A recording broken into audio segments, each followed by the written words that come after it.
So at this point in the semester, we've talked a lot about the sociological imagination being this tool that we use in sociology to help us understand the interplay between seemingly individual decisions and behaviors and larger social structures and forces in our society. As we enter into the second half of the semester, we're going to be focusing a lot on discussions of social inequalities. So how certain groups of people have access to certain resources that afford them privileges while disproportionately oppressing and marginalizing other groups of individuals. And the purpose of this exercise is to start understanding how we can apply this tool of the sociological imagination to understand things like systems of inequality that exist in our society today. So the learning objectives for this exercise are to be able to identify what it means to approach issues of inequality sociologically and to apply the concept of the sociological imagination through completing an activity. So just as a reminder, sociology strives to see the general in the particular. This means that we strive to understand behavior by placing it into a wider social context, how seemingly individual choices are really influenced by larger societal forces. So again, we're looking for things that we typically would take for granted. The strange and the familiar means that we approach the everyday world as if we're seeing it for the first time. We know that our own society looks normal to us, our own culture, the own environments that we're a part of. We're raised in them from the day we're born, and we're taught to just kind of take them for granted. And sociology flips that on its head. Instead of taking things for granted, we question things. Our favorite question, like I say as a sociologist, is why.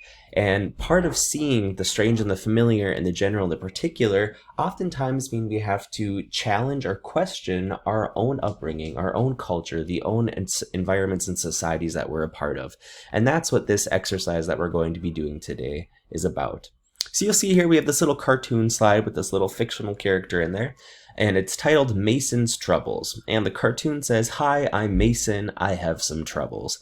I've been unemployed since I was laid off 5 years ago. Soon the government will stop helping me buy food for me and my 3 kids. I've applied to many jobs, but nobody has hired me." All right. Now, based off of this couple of sentences, everyone probably has an initial gut reaction to this type of person. Some of you may empathize with them. Perhaps some of you have experienced unemployment before and kind of can sympathize with the struggle that Mason is going through. Other individuals may have a different reaction. Some people may think that Mason is lazy if he's been unemployed for 5 years.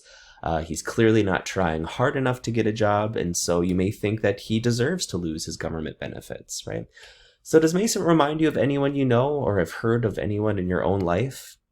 I'm guessing many of you, some of you may have experienced unemployment your own, or maybe you know someone, have a friend or family member who's gone through something like this. So before you jump to your initial conclusions about Mason's character and whether or not Mason maybe isn't working hard enough to get a job, take a moment and think of the experiences of someone in your life who's gone through this. Whether you've struggled with unemployment before or know someone who has. And think about that person, right? Would you categorize that person as being lazy or someone who is trying to manipulate or work the system?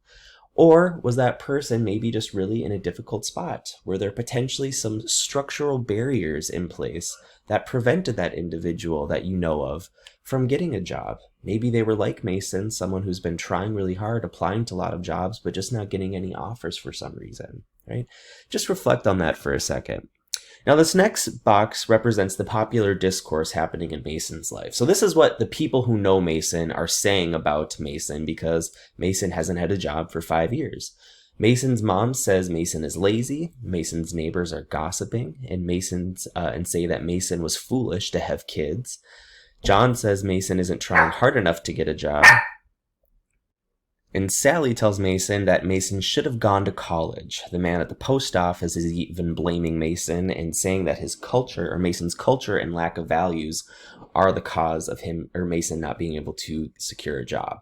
So you can see a lot of the people in Mason's life are just viewing Mason's circumstances. They know that Mason's been unemployed for 5 years, and they're starting to blame Mason's individual behaviors, whether they're attributing it to his lack of work ethic, being lazy, for making poor decisions like having children or not going to college, etc.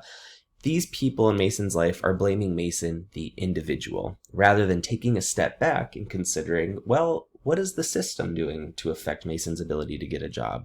What are some potential structural barriers in place that might be affecting the likelihood that Mason is able to get out of unemployment? So this exercise, we're going to take a closer look at a number of different situations that Mason has personally gone through. So after reading through these first two cartoon boxes, the one that explains Mason's troubles, and then the next box that we just looked at, which discusses the popular discourse, so what other people are saying about Mason, I want us to go through these next several boxes that are each labeled as different public issues and to consider the following. How are the public issues presented in the following boxes different from the popular discourse that we just looked at? And then think what groups of people might be affected by different public issues that Mason is going to be talking about in these following boxes. Right? So as you'd like, you can pause this video. I've also included these slides so you can get a closer look at some of these. I'm just going to quickly touch on all of these following public issues that Mason addresses and kind of try and connect the sociological dots here. So again, here's our popular discourse that we looked at, all the things that people in Mason's life are saying about Mason, whether it's about their character, their work ethic, poor choices that they made, really blaming Mason the individual.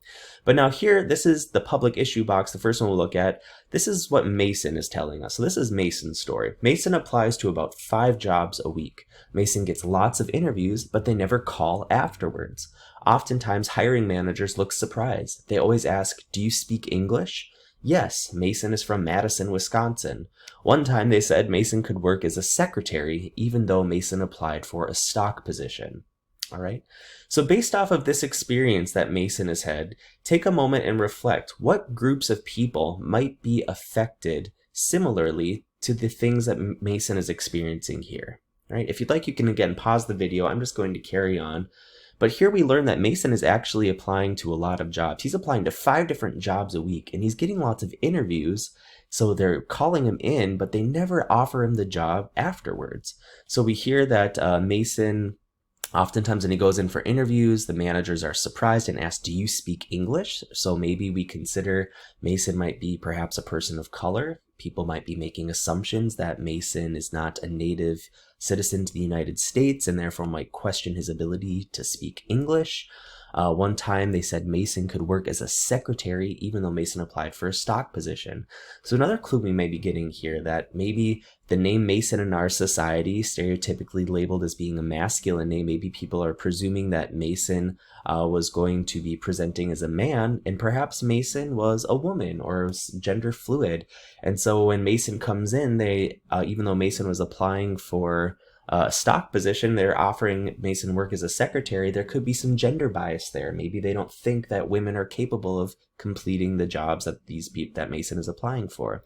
So we can start to see how even though an individual might have a good work ethic, might actually try and work through, or really be trying to get out of unemployment, perhaps that the people, the bosses, the managers that are looking over these applications and conducting these interviews maybe have some biases, whether they're racial biases or gender biases that prevent them from hiring certain people such as Mason. All right, we'll look at one more here. Another public issue that Mason brought up. Mason said a few of Mason's friends are also looking for work, but they get interviews too, but no callbacks. Mason's friend Richard got a job right away, probably because Richard's dad knew the owner. Mason applied there too, but Richard says the owner is kind of racist. So again, here we go. We're getting some deeper context here. Some Mason, again, continuing to apply for jobs.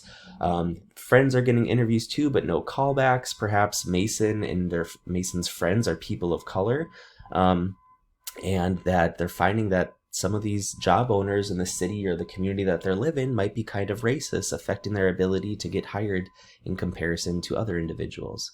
One last public issue we'll take a look at here. The news says jobs have left Mason's neighborhood and Mason tried to move to where there are more jobs.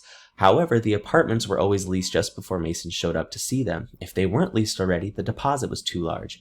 It's okay though, because Mason heard that people in that area don't like people like Mason. So again, maybe there is an economic crisis like what we're experiencing now, right? With the pandemic, many millions of people losing their jobs. Some people are trying to maybe relocate to larger cities or areas where there's more employment, but the cost of living in those cities is too high. And even if they can afford to live there, maybe moving to a new community and a new city, there might be different biases or prejudice in that particular culture or that particular geographic region that you'd have to also fight against if you're trying to secure employment.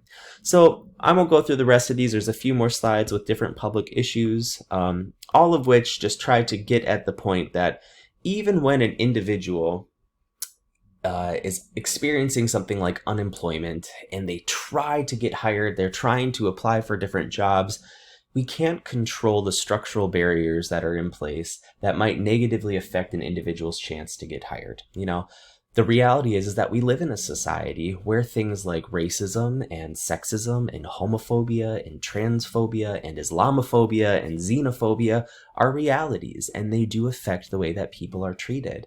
Now, even though it might be illegal to discriminate, for an employer to discriminate against a person on the basis of sex or race or gender or sexual identity, etc., it still happens in the United States today. That's what the data tells us. And there's experiments that sociologists and other researchers conduct to assess whether or not things like your gender or your race or your sexuality affect your likelihood of getting hired or considered for promotions in different positions of power. And consistently what we find is that, yes, there are still these biases that exist in society today. So what are some of the common themes that were discussed by all the groups? What, if anything, did you learn from this exercise?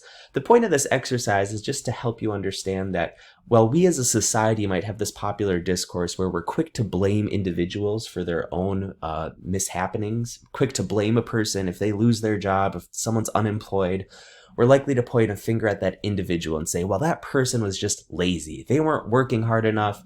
If they really wanted a job, they just need to pull themselves up by the bootstraps and go find one, because that's what they should do.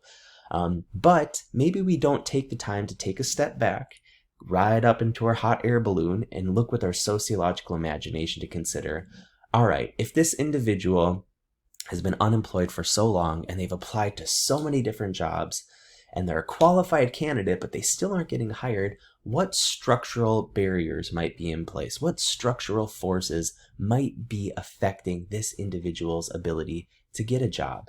And then, since we're sociologists, we would also want to look for patterns. All right, are there other people similar to Mason, in Mason's experience, that are also experiencing these same structural barriers? And if we start to see patterns there, that's when we can start to click together that maybe this isn't just a private trouble, maybe this is really a public issue because it's something that's affecting so many people in a given community. Right? So remember the difference between personal troubles and public issues. Personal troubles are the problems dealing with our immediate surroundings that are solvable within ourselves individually. The power to solve private troubles lies within our own control. So for example, maybe a person named Billy gets fired because Billy refused to follow his company's dress code. He had the clothes, he had the uniform that he was supposed to wear, but chose not to wear it intentionally. All right, maybe that is just a personal trouble. Public issues, on the other hand, are problems that exist beyond the individual, so those that are located within the larger structures of society. Addressing public issues requires us to take a step back and understand the larger social forces that impact our lives in ways that are often beyond our control. So for example, if Billy gets fired because his own company and dozens of like it shut down throughout the region, right? In this mass recession that we're seeing right now because of the pandemic, this is something that a lot of people are experiencing. People are getting unemployed and laid off at large rates. And it's not those individuals' faults, it's a structural problem that's affecting them, right? So that's, again, the important thing to consider here. Seemingly individual problems are oftentimes connected to these larger social forces. And as we start talking about this week with social class inequality and social stratification, when large groups of people who are often representing marginalized groups in society are discriminated against in terms of employment, it can be really difficult for them to pull themselves up by their bootstraps. It can be difficult to get another job if there are structural barriers and structural inequalities in place that are negatively affecting these large groups of people. So as we enter into the content this week, again, especially because we are starting to talk now about social inequalities in the United States, it's really important that we're able to look at these issues with our sociological imaginations. And instead of blaming the individual immediately, as sociologists, we want to take a step back and first analyze the systems and the structures at place to see if we can analyze and kind of generate some sort of patterns to explain these systems of inequality that we experience today.